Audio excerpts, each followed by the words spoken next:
7 times Democrats have said no. Ben, are you going to answer the question that Laura asked? Did you hear my question about the president, though?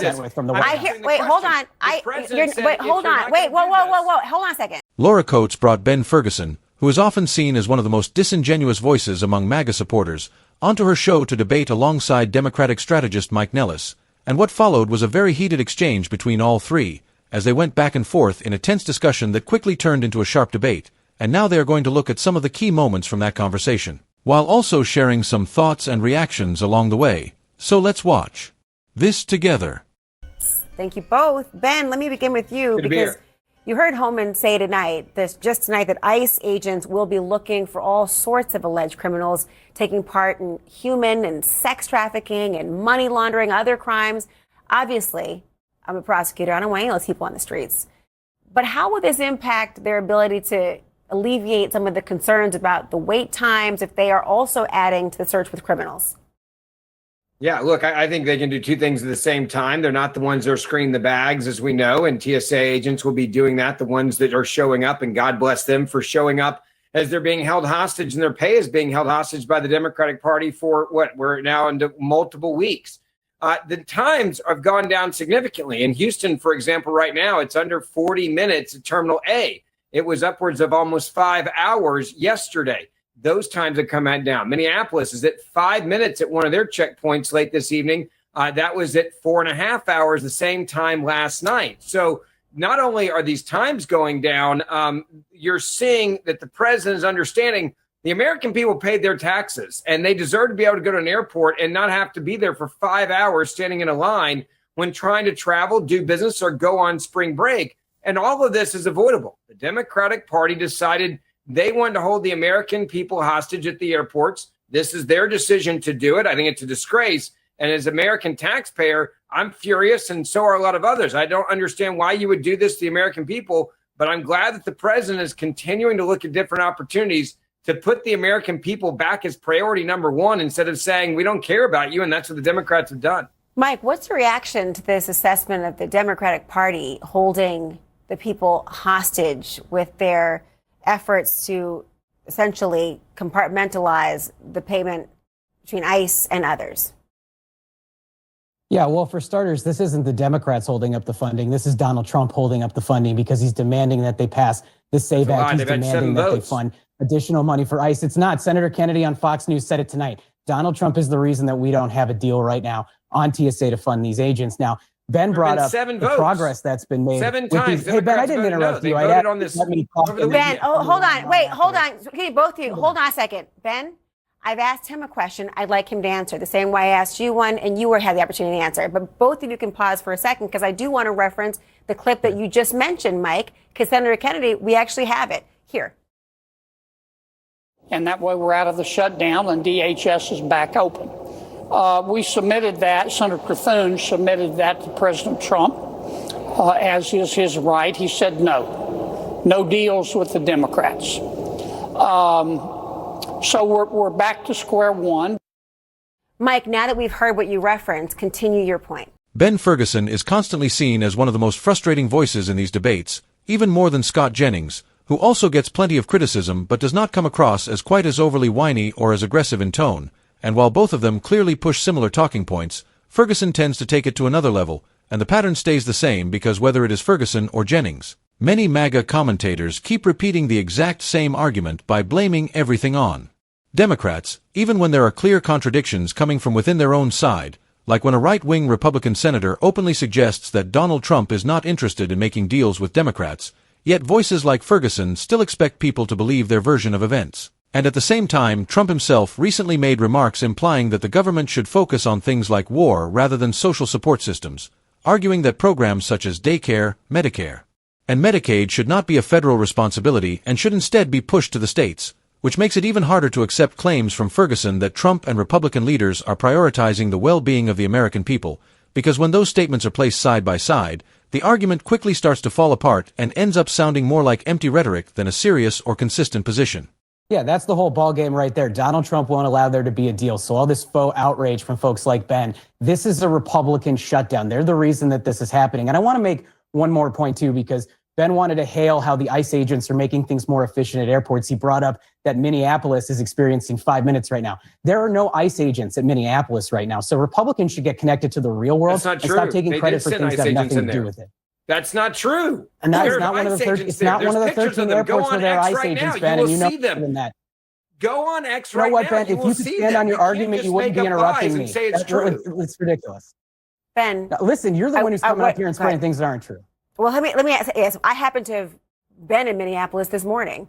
I was also in Baltimore today. I experienced very little wait time in either direction, but I've also been in both places when there has been a huge ICE presence, and especially in Minneapolis on the ground during the protest just several months ago, after the what incidents had happened on the streets there. But Ben, you know, Trump is demanding Republicans tie DHS funding to his voter bill, the Save America Act.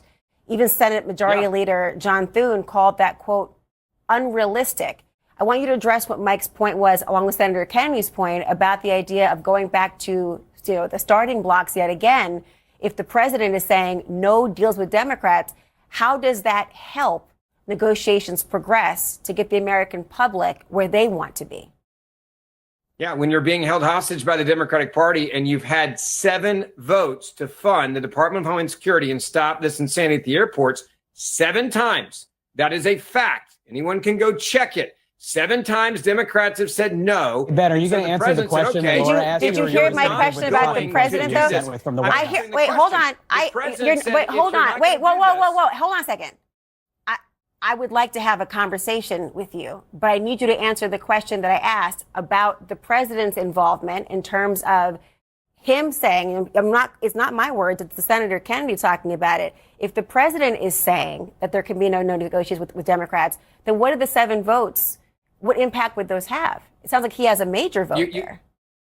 You had 7 times the Democrats said no. So the president said, all right, let's change the strategy. Let's tie 2 things together. If you're going to hold America hostage, then we're going to play the game differently. I mean, doing the same thing over and over again is insanity. And the president now said, after 7 chances for the Democrats to actually stop holding the American people hostage to the airport, all right, fine. And the president of the United States is the reason that we don't have a deal right now. Senator Kennedy said it himself. Come on. Oh, now we're both not talking? Question, and that's so, Mike, let me ask you this. Trump is the reason that we don't have a deal right now. Sure. Okay, let me ask you this, Mike. Laura Coates handles Ben Ferguson in a way that feels very similar to how a strict teacher would deal with a student who just keeps interrupting, talking over others, and refusing to listen, and it really comes across like she is trying to keep him focused and make him actually respond instead of letting him go off track, almost like telling him to stop talking and pay attention because someone else has the floor. And that dynamic stands out because she keeps bringing him back and asking him directly to answer the question instead of letting him dodge it. And this is something that shows up again and again with many of these MAGA commentators who appear on CNN shows, whether it is Abby Phillip or Caitlin Collins, where the pattern stays the same as they rely on deflection, constant spinning, and twisting the discussion into something else, rather than giving a clear answer, and instead of engaging directly, it almost always turns into the same fallback argument of blaming Democrats. And in that pattern, Ferguson stands out as one of the most consistent examples of that approach, repeating the same talking points without ever really addressing the question being asked. Using reconciliation, that would mean Republicans could shut out Democrats when it comes to funding negotiations, right? And there might not be any reforms to ICE. So tell me, is that a risk that Democrats are willing to take? Should they take? I think it's a risk, but ultimately what's happening here is Donald Trump is holding up this deal. Ben doesn't want to admit that, but Republican senators are the ones who are going on Fox News and saying it. We should be paying TSA agents right now. There's no reason that they shouldn't be getting paid, and it's Republicans who are standing in the way, and everybody knows that. And this whole thing with ICE is a stunt that's going to get people hurt. You guys said no 7 times. A woman get violently taken by ICE agents in San Francisco because she didn't have enough documentation to prove her citizenship. This is the kind of silly stunts that Republicans do because they can't govern. 7 times you guys voted 7 times in a row, including over the weekend. I don't know if you know this, Ben, but Republicans are in control of the House and the Senate and the White House. You it's guys not can a govern trick at question. any time. It's not on us that you guys can't govern. The Democrats say no. The United States is preventing the deal. 7 times. This is new after the 7. I'm trying to explain this in like a childproof way for you. You had 7 times that you voted on this no. The president then said, okay, let's try a different approach. That is what a normal leader would do. Not do it 8, 9, 10, 11, 12 times, or you guys say no. Jesus. My God. Well, 7 times the Republicans who tried to tie ICE funding to TSA pay, okay? If you take that away, we have not done that. TSA, which that is also a lie. A number of bills. Oh my goodness! Hold on. I don't understand. I'm unclear as to what's happening, Ben. I don't understand why you do this, because I'm asking one person a question, they're talking. You interrupt them repeatedly so they cannot finish their point. No one is doing that to you. You're not fact-checking when you're live being put out on CNN right now. Excuse me, Ben. Hold on a second. You have the wrong anchor. I'm telling you right now, I do fact-check in real time, which is why I asked you the follow-up question about what the impact of President Trump's statement was on the ability to negotiate. You went backwards to the 7 times as if you were the principal in Ferris Bueller's Day Off talking about his penalties 9 times. I'm asking you about the President of the United States, who you know where the buck stops. I don't know why you didn't answer that question, but to devolve into an insult to me or my guest is not the solution. No, now you're answering it, but now the segment's done. I said that earlier. You can go back and watch the tape. I will. And I also said, as I'll say again right now, I'd like to have a conversation with you both. I hope the next time you both appear, I'm able to have that. Ben, Mike, thank you. Laura Coates delivers a brilliant line referencing Ferris Bueller, showing her sharp wit, and when she clarifies that she isn't the anchor for this segment, it highlights how well she manages Ben Ferguson, even though everyone watching knows exactly how Ferguson behaves, because this is his usual pattern in debates and interviews, whether it's on the Piers Morgan Uncensored or Abby Phillips show, where he acts like a child, talks over others, and refuses to engage honestly, and in this particular exchange, he repeatedly interrupts Mike Nellis, making points about Democrats 7 times while ignoring the fact that Republicans control much of the system, as Nellis correctly points out, yet Ferguson continues his role as a propagandist, spreading misinformation, talking over Democrats, and attempting to stonewall the hosts, but Laura Coates does not let him dominate the conversation. And it raises the question of why shows don't just cut the mics on commentators like Ferguson instead of letting them derail the discussion. You don't really learn much from a debate like this other than seeing how sneaky and evasive some MAGA pundits can be, which anyone not aligned with MAGA already knows. But the fun part of sharing a video like this is watching someone like Laura Coates skillfully mock Ben Ferguson, because as mentioned, he is such a monumental douchebag, and I'd love to hear what you think in the comments. Whether you agree that Ferguson is the whiniest and most obnoxious of the MAGA pundits, or if you think someone like Scott Jennings or another figure takes the title, and also share your thoughts on how Laura Coates handled Ferguson and how Mike Nellis barely got a chance to speak because Ferguson kept talking over him. And if you enjoyed the breakdown, make sure to like and subscribe, as I'm trying to reach 100,000 subscribers. I'm already close to 90,000. So thank you for watching, commenting, and subscribing, and I'll see you in the next video.